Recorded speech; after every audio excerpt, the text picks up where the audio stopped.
Le 13 mai 1958, l'armée apparaît comme la dernière autorité capable d'incarner le pouvoir.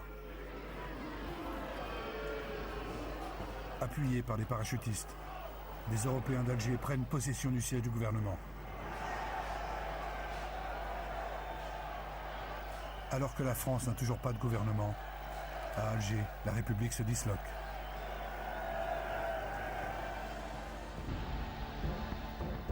La voie est libre pour les généraux Massu et Salan.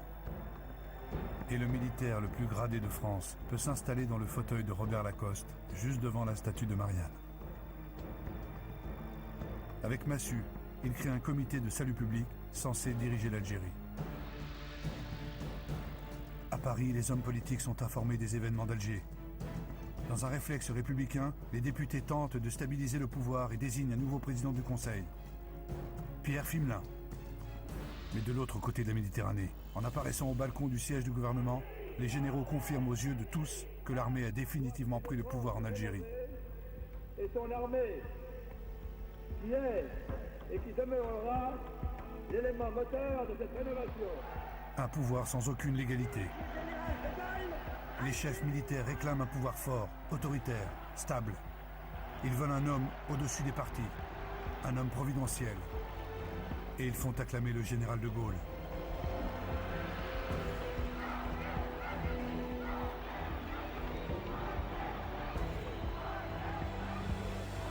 C'est à Alger, sur les braises brûlantes de la guerre, que le destin de la France est en train de se jouer.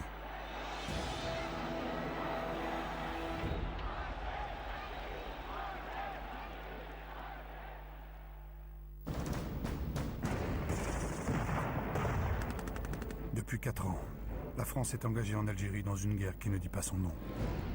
L'opinion publique est lasse des violences et des exactions. Le pouvoir politique s'est épuisé dans le conflit. À Alger, les militaires ont réussi leur coup de force. Et c'est la République qui se trouve désormais menacée.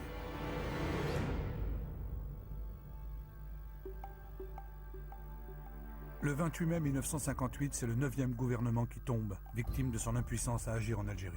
Monsieur le Président, quelques mots, s'il vous plaît. Ainsi, mon gouvernement se trouve affaibli. En conséquence, j'ai présenté ma démission.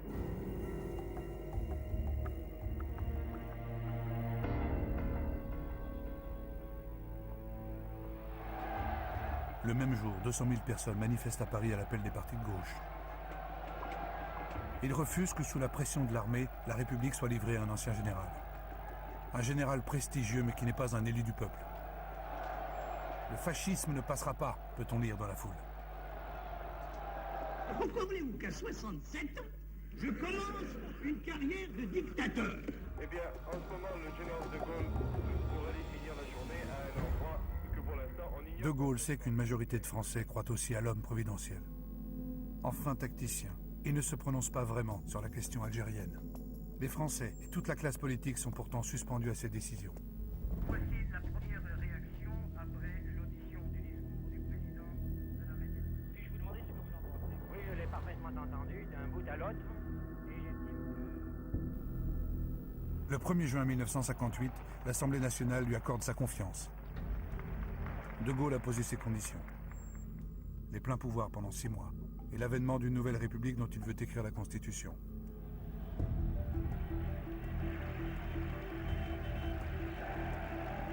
Les Français qui redoutent une guerre civile sont en majorité soulagés. Pour tous, De Gaulle va mettre fin à la guerre d'Algérie qui dure depuis 4 ans.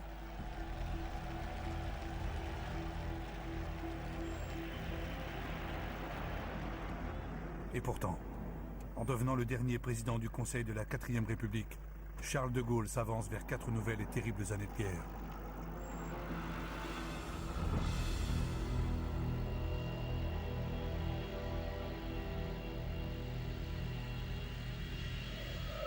Immédiatement après son investiture, De Gaulle se rend en Algérie.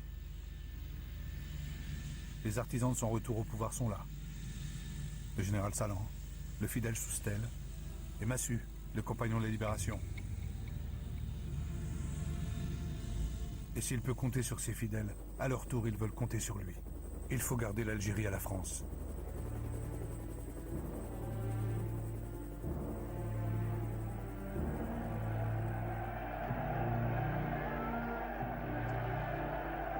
Ils sont des centaines de milliers à le lui demander. Européens, militaires, civils et certains musulmans.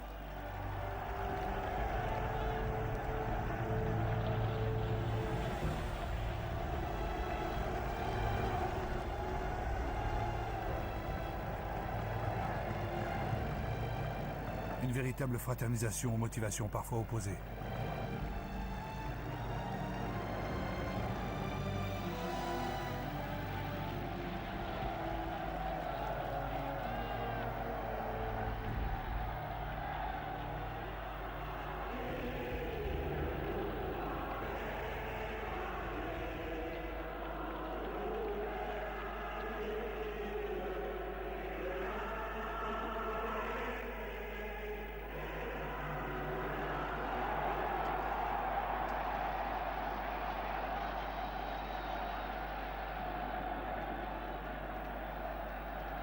Je vous ai compris.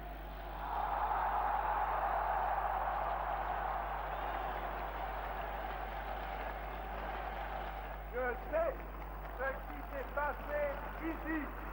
Je vois ce que vous avez voulu faire. Je vois que la route que vous avez ouverte en Algérie, c'est celle de la rénovation et de la fraternité.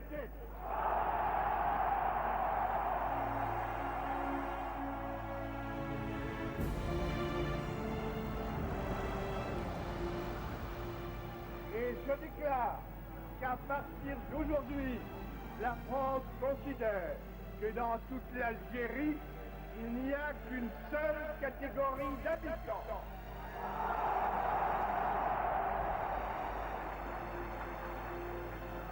Il n'y a que des Français à part entière avec les mêmes droits et les mêmes devoirs. Cela signifie qu'il faut assurer une patrie à ceux qui pouvaient douter d'en avoir une.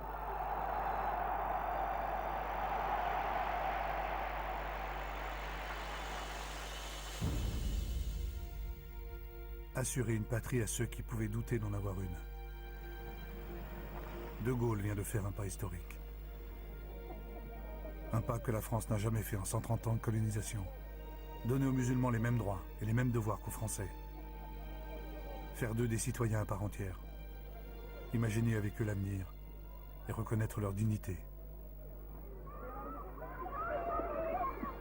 L'avenir. Les enfants d'Algérie qui jouent au même jeu, vont-ils fréquenter un jour la même école? Construiront-ils le même pays? De Gaulle veut faire évoluer l'Algérie. Mais comment? En donnant les moyens de vivre à ceux qui ne les avaient pas, leur a-t-il dit. Les moyens de vivre, la dignité, la citoyenneté. Ce rêve de paix, un enfant d'Algérie l'a fait. Il s'appelle Albert Camus, et il écrit « J'ai choisi l'Algérie de la justice, où les Français et les Arabes s'associeront librement. » Mais pour l'heure, comme tous les Européens d'Algérie, Camus est inquiet. Quel avenir pour cette famille, présente depuis 5 générations? Leur petite fille Manon fête ses 4 ans. 4 ans, l'âge de la guerre. Comment imaginer qu'avec ses parents, ses frères, ses cousins, ses voisins, ses amis, elle quittera bientôt ce pays tant aimé?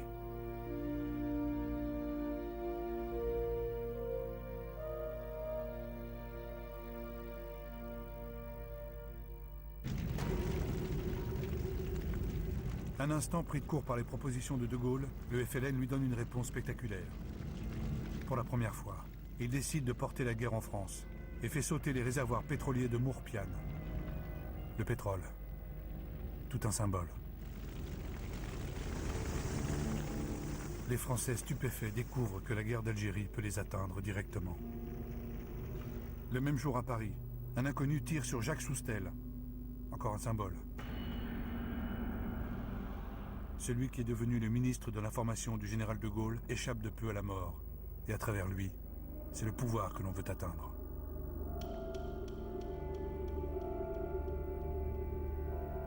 Ces attentats vont provoquer une sévère répression policière contre la communauté algérienne.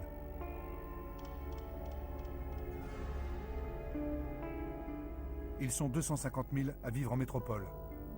La Fédération de France du FLN compte 80 000 cotisants alors que sa rivale du MNA, le Mouvement national algérien, en totalise 20 000. Ils fournissent des armes, au maquis et de l'argent, parfois sous la contrainte.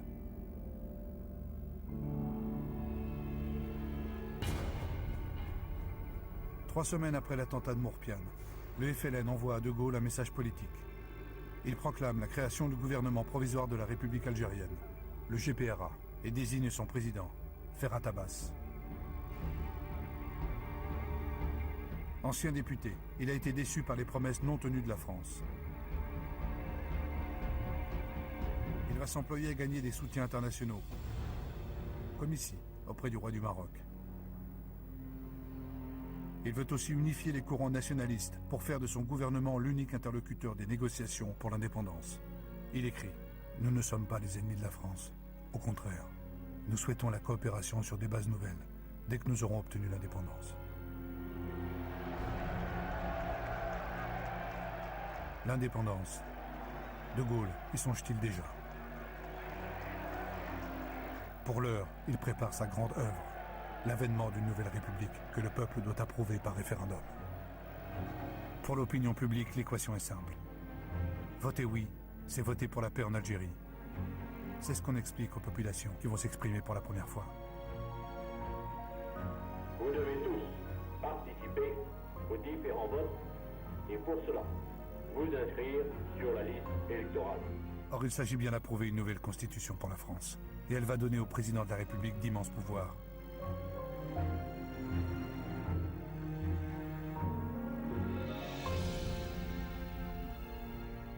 Il s'agit du destin de la France. C'est pourquoi le pourcentage que doit obtenir le oui sera d'une importance immense.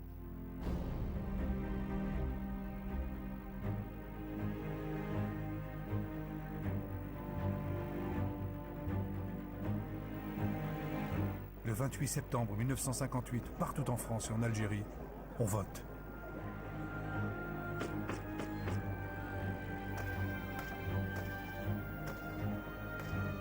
La grande révolution, c'est que tous les Algériens musulmans peuvent s'exprimer.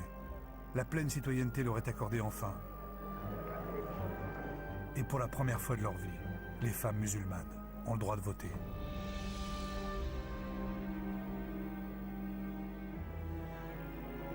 Alors malgré les pressions du FLN qui dénoncent le référendum, la population algérienne participe massivement à la consultation.